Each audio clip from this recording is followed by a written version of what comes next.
Nah, kali ini kita akan mempelajari tentang bakteri. Kita akan mempelajari pengertian, bentuk, dan lain sebagainya. Pasti kalian tidak asing lagi kan mendengar kata bakteri? Agar tidak penasaran lagi, mari kita mulai. Apa itu bakteri?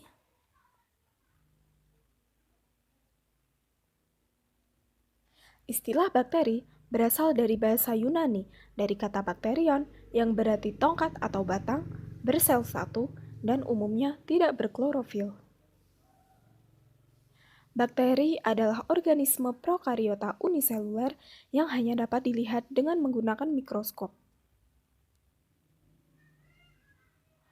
Prokariota artinya memiliki inti sel, tetapi tidak memiliki membran inti sel. Cabang biologi yang mempelajari bakteri disebut bakteriologi. Bentuk bakteri apa saja? 1. Bentuk batang atau silinder yang disebut basil. Basil tunggal hanya terbentuk satu batang tunggal. Contoh Salmonella typhosa, Escherichia coli, dan Lactobacillus. Diplobasil, bakteri berbentuk basil yang bergandengan dua-dua.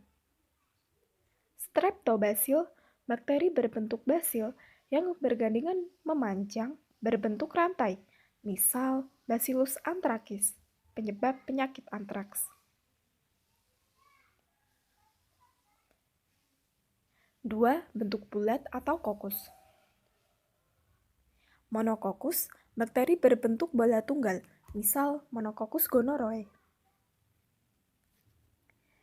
Diplococcus, bakteri berbentuk bola bergandengan dua-dua. Sarkina, bakteri berbentuk bola yang berkelompok 4-4 membentuk kubus, misal Sarkina lutein. Streptococcus, bakteri berbentuk bola yang berkelompok memanjang berbentuk rantai, misal Streptococcus lactis. Staphylococcus, bakteri berbentuk bola yang berkoloni seperti buah anggur, misal Staphylococcus aureus. 3. Bentuk spiral atau spirillum. Spiral, golongan bakteri yang bentuknya seperti spiral, misal Spirillum. Vibrio atau bentuk koma. Bentuk spiral tidak sempurna, misal Vibrio cholerae. Spiroseta berbentuk spiral yang dapat bergerak, misal Spiroseta pallida.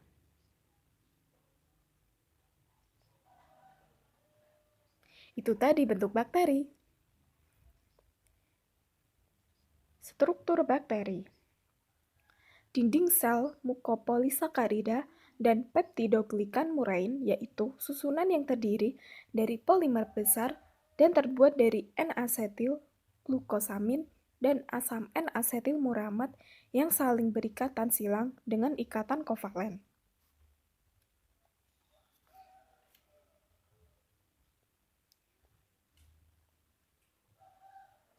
Kapsul selaput licin terdiri dari polisakarida terletak di luar dinding sel. Flagel untuk bergerak dibagi lagi menjadi monotrik, bakteri yang memiliki sebuah flagel pada satu ujungnya, lopotrik, bakteri pada satu ujungnya memiliki lebih dari satu flagel, amfitrik, bakteri yang pada kedua ujungnya hanya terdapat satu buah flagel, dan peritrik, bakteri yang memiliki flagel pada seluruh permukaan tubuhnya. Membran sel tersusun atas lemak dan protein, bersifat semi-permeable, berfungsi untuk mengatur keluar masuknya zat ke dalam sel. Mesosom terbuat dari membran sel yang tidak membentuk lipatan. Sitoplasma, tempat berlangsungnya reaksi metabolik. DNA mengontrol sintesis protein dan pembawaan sifat. Ribosom tersusun atas protein dan RNA dan sebagai tempat sintesis protein. Endospora terbentuk pada saat lingkungan yang tidak menguntungkan, misal kekurangan nutrisi dan air, suhu sangat panas atau sangat dingin, serta racun.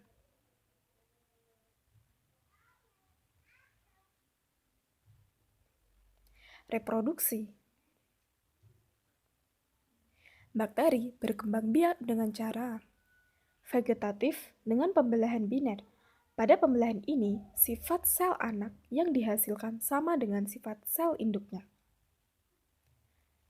Generatif dengan rekomendasi genetik. Pemindahan secara langsung bahan genetik DNA di antara dua sel bakteri melalui proses berikut.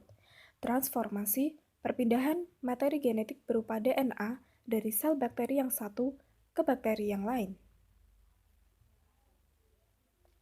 Transduksi, pemindahan materi genetik bakteri ke bakteri lain dengan perantaraan virus. Konjugasi, transfer DNA berupa plasmid karena adanya kontak sel dengan membentuk jembatan untuk pemindahan materi genetik. Pembelahan biner. Nah, ini adalah gambar dari pembelahan biner. Selanjutnya, transformasi dan gambarnya.